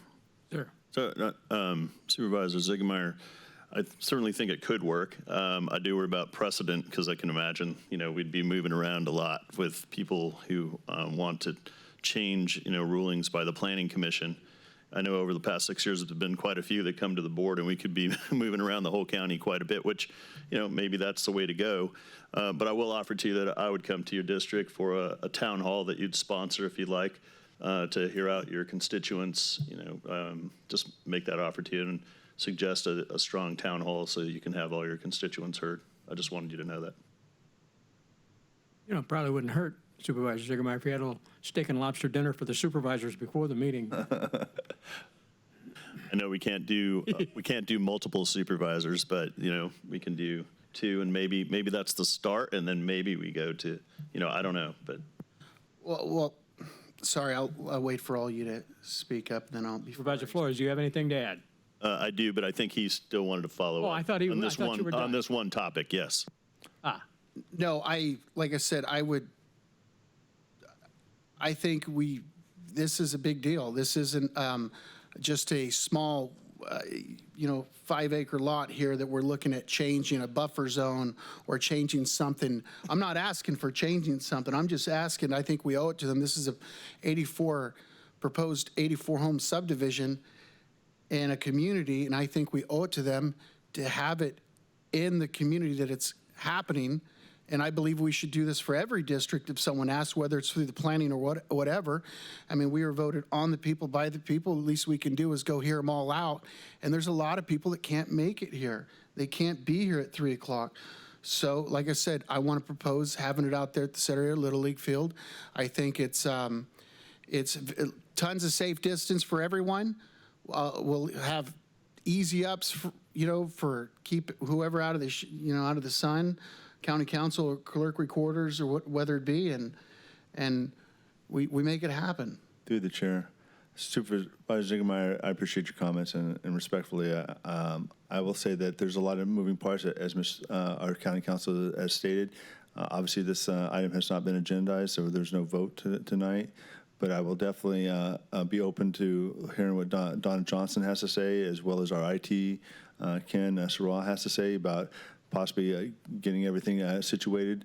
I'm not opposed to it. I just want to hear from our staff and how we can make it happen. And that's all I'm stating. Thanks, Jim. And, all right. And then, Steve, like I said, if we could get that on the next meeting. So to the chair, the current plan was to have a staff report at the next Board of Supervisors meeting, which is 2 weeks from today, the 11th, and then to have the appeal at the next regular Board of Supervisors meeting, which would be the 25th. So we can schedule a special meeting if needed to, there have been meetings held at high schools in the past when it was, I think those were more for like a government type day. Supervisor Whitaker, you may have been at some of those. I'm the one that initiated it. Okay. Yeah, so I felt like at the time I was talking to our CEO, Larry Combs, and I was saying that, we ought to educate the students on what local government does. And so we went out to different high schools and had our meetings at different high schools throughout the county. And it was well received because one of the reasons I was doing it, because when I was at UBC High School, I was always like, as soon as we come up and aren't you the mayor? And I'm like, no, I'm not the mayor. All right. So there's like city government, county government. And I was always explaining it to them. So I thought, why not go out and educate our students and show them what how government works. So one thing I would follow up with that we'd have to look at, and it's part of talking to the clerk recorder and what the setup would be, but it 7 p.m. tonight, it's supposed to be 99 degrees. So in mid to end of August, it could still be 100 degrees outside at 7 p.m. Well, so it just, there's a lot of things. Well, through the chair, we could always have it. I know I could reach out to Ryan Robinson, and I'm assuming, if he says yes or no, but there's always the gym. Sutter has that new gym. It is very spacious. And it's air conditioned. So, and it has microphones there as well. And I know that probably Greg Ehlers would probably donate the use of the cordless mics that they use for the football games and everything else. I would ask, but. I mean, we have to wear headsets and stuff like that, or? Why not, Jim? You used to coach. Yeah. All right, but thank you very much, guys, for listening. I really appreciate it. Thank you very much. Through the Thank chair, on this item, Mike, I would ask you to go to Donna Johnson and talk to her about it, and IT, and see what the logistics are, and bring it back before us so we can discuss it and have it added to the agenda so we can, if it's doable. I think that's what the Okay. CAO just said. Yeah. Through the chair, with all due respect, the five of us up here decide where that meeting's going to be at. Right. All right? And if we decide the meeting's going to be held in Sutter, then staff better find a way to have it set up. All right? We're not going to say we're not going to have a meeting because they can't figure it out. Are you done? Okay, thank you. Can I make some comments, Mr. Chairman? I like his idea of the Yeah. gym. The gym seems like a much better proposal than the Little League field to me. It'd be cooler. But As a Sutter High alumnus, it would be really you're a nice Sutter High alum, too. to use the gym instead of. Just my personal opinion. Supervisor Flores, do you have anything you'd like to add? Yeah, just So that was a great letter, by the way, by the 16-year-old. I really appreciate that. And I could go into a COVID tirade, or discussion for a long time. I've been on the calls, as CAO knows, for the last 5 months, every week, a couple of times, religiously on the calls, listening to what's happening. And instead of going into lots of different details and going different directions, I would like to just ask the staff if you could start by looking into a couple of things. I have 3 things specifically that concern me a lot from feedback that I've been receiving from constituents, from physicians, from medical people, from experts, from scientists, but these are the 3 things. One is they're just concerned about the reporting overall. Just giving an example, Monday's update showed 39 new cases with 16 symptoms and 23 without symptoms. The question comes in on the testing itself. What I've been told is that unless you're specifically like a Sutter health patient, or maybe you have some connections with somebody in the medical field, that if you get online right now, and I confirmed that this morning, it takes 8 days for an individual to schedule a test. So you schedule the test for 8 days from now, and this is probably 2 or 3 days after you've been showing symptoms. So let's just say it's 2 days. So that's 10 days before you actually receive the test. Then the test results, from what I've been told, are being provided back with a 5 to 7 day average. So, it's 9, 10, 11, 12, 13 days before you actually receive the test results back. Then the test results, from what I understand, come from our testing space at the Veterans Hall, Sutter Health, and wherever else the tests are done in Sutter County. And then those go into one database, and then what we report back on a report is the test. Well, the issue is some tests, a certain number of tests were taken 10 days ago, a certain number of tests were 8 days ago. There's no consistency in the numbers, and we're being held to accountable to a set of numbers that says, we have to have 7 consistent. Well, I have no way, and I know that nobody has no way of telling me that all of these tests were taken on these specific days, and this is the result of those tests. So I really want staff to look into how we can be more accurate with the data and reporting, because that reporting is definitely inaccurate. There's no way that you could say, this is a number of tests that occurred on Tuesday, and this is the number that were actually, that were infected. And if you do say it, you're not saying it for 12 days, after the actual infection date, or 13 days even sometimes. So are we looking at a current picture? Are we looking at a 13-day-old picture? What is that number we're actually looking at? And that's really, really frustrating. And what it tells me, because that's our base data, it tells me that all of the data is definitely wrong. And I can say that with confidence. It's wrong. Now, it might be off a little, it might be off a lot. I have no idea, but it's inconsistent in the way that it's reporting. If you took Statistics 101 in college, you would know immediately that that's not the way that you do it. The second item I have is the issue of deaths. So we unfortunately, we lost 2 patients, I guess, yesterday, or I'm not even sure when they actually died, but let's say yesterday. They have COVID related, they had COVID, but we're not sure that the issue was COVID that caused the death. So I'm not so much concerned with that. I get the reporting on that. If you have a motorcycle accident and you have COVID, then you died of COVID. That's the way we're reporting it right now. We can accept, that type of fact for now. However, I think that we also need to look at some realistic comparisons. And one of the things that bothers me is just overall deaths in the counties. So let's say if we took a picture of March 2019 to July 2019, and then we compared it to March 2020 and July 2020, do we have the same number of deaths per month overall that we had in those 2 years, or do we have less, or do we have more? I think that's a more concerning figure than, hey, here's specifically the 2 people that died of COVID. And then I don't know how deep we can dive, because I know there's HIPAA regulations and all of those things, but I know there are reports available that state, this is the number of suicides, this is the number of auto accidents that have died, these are the number of people who were murdered, and so on. I think that if we could get that comparable data, it would be really more critical and more important for us to understand that.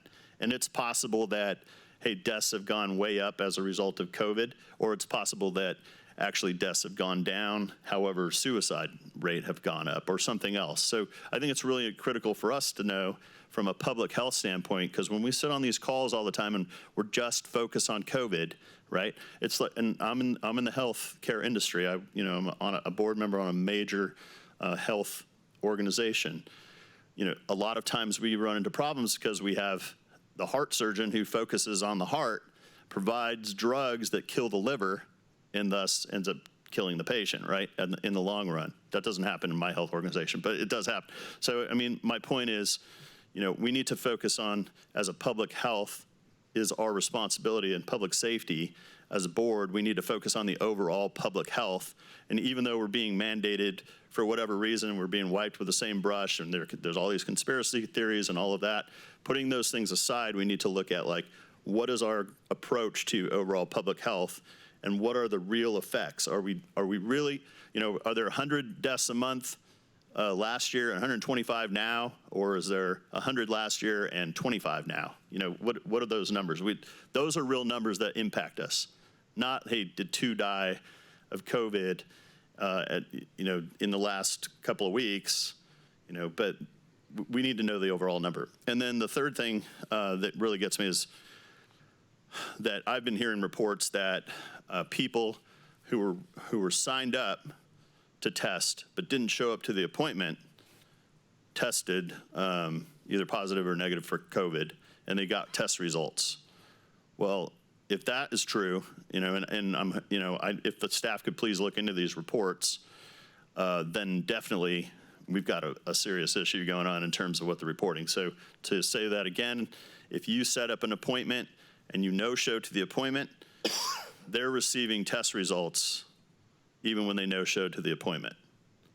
And that's probably pretty easily provable, so it's probably factual. So we need to understand what's going on with reporting of that. And then that would definitely, even though it's wrong from a mathematical standpoint, that's going to skew the numbers one way or another anyway, and that could be a real problem.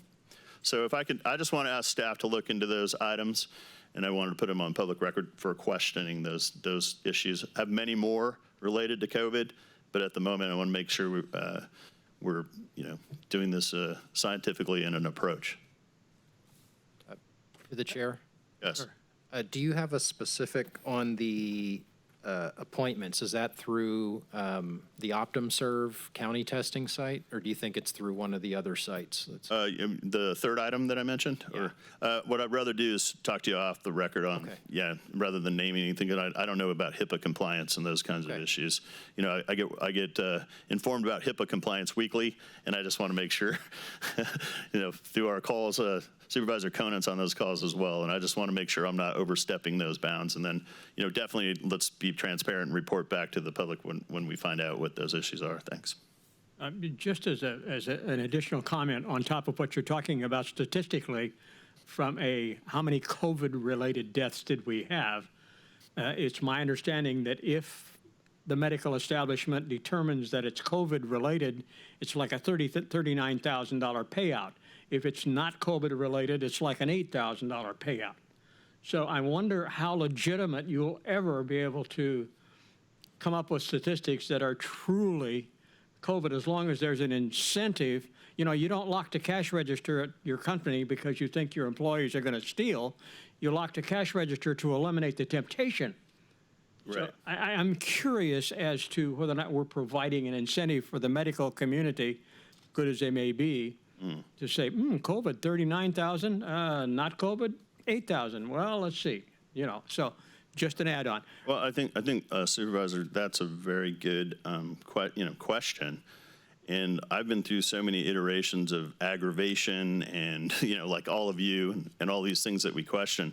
But I've come to the realization right now, from where we stand as the Board of Supervisors for Sutter County, our focus needs to be on the overall public health to protect the citizens of our county and their public safety regardless of what we're hearing from the outsider. And we need to do what's right for our citizens. Great. Supervisor Whitaker, do you have anything to add this evening? Mr. Chairman, I'd like to close in memory of Guillermo Mendoza Corral. He was 54 years old and passed away from complications of COVID-19 and pneumonia. Guillermo was born in Mexico and has been living in California for over 20 years. He and his family have been residents of Yuba City. He was married to Norma Corral, and they have 4 children, Carlos, Veronica, Guillermo Jr., and Israel Guillermo, who work primarily in the farm labors and tree service. He is the father of Deputy Carlos Corral, so one of our employees. So definitely want to send a letter of condolence. And with that, Mr. Chairman, I think Supervisor Flores covered a lot of this stuff. To address Supervisor Ziegelmeyer, Dr. Liu does have waivers for schools that different school districts can go through. Obviously, if you attest to the protocols that are going to be in place for the safety of children is one of the criteria, as well as clearance from the school district, the Teachers Association, and the Parent Teachers Association. And so if you can justify those schools have waivers, and that she will take those waivers to the state public health officer and get clearance for different school districts that comply with the protocols that are currently in place. With that, I have nothing else, Mr. Chairman. Supervisor Conant? Yes, I loved your letter, Mike. I'd like a copy of it. Actually, I hit a lot of home spots for me. And Dan, I couldn't agree with everything you said more. Suicides are up, ODs are up, DUI fatalities are up. Now my question is and I believe it's because of the lockdown. My question is, are those numbers higher than the COVID deaths will be? And I don't know if we know the answer to that yet, but I suspect it probably is. And like Dan said, I'm on all those calls too, and I've been asking that question since day one. I'm very concerned about COVID, but I also think that we could have, looking back, Monday night quarterback's always 2020, but I really wonder if we did a disservice to our communities and the entire nation by the action we took. Not just Sutter County, I'm talking the entire nation. Could we have gotten to the same point by social distancing, wearing masks, cleaning, those kind of things versus the entire lockdown? And I think maybe we could have done a better job. So I'll leave it at that. Okay. I have nothing else to add. The chair would entertain a motion to approve a letter of condolences. Move for approval. Second. Moved and seconded. Roll call. Supervisor Solinger? Yes. Supervisor Flores? Yes. Supervisor Ziegenmeyer? Yes. Supervisor Conant?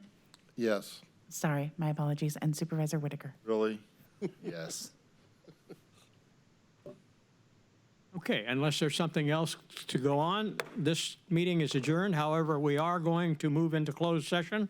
The board clerk will read the purpose of our closed session. Conference with Labor Negotiator Gina Rowland, Sutter County Employees Association, pursuant to Government Code Section 54957.6. Okay, we're having closed session, not here, I assume? Oh, we are having it here. Oh, okay, good, Stay where you're at. good. Other way.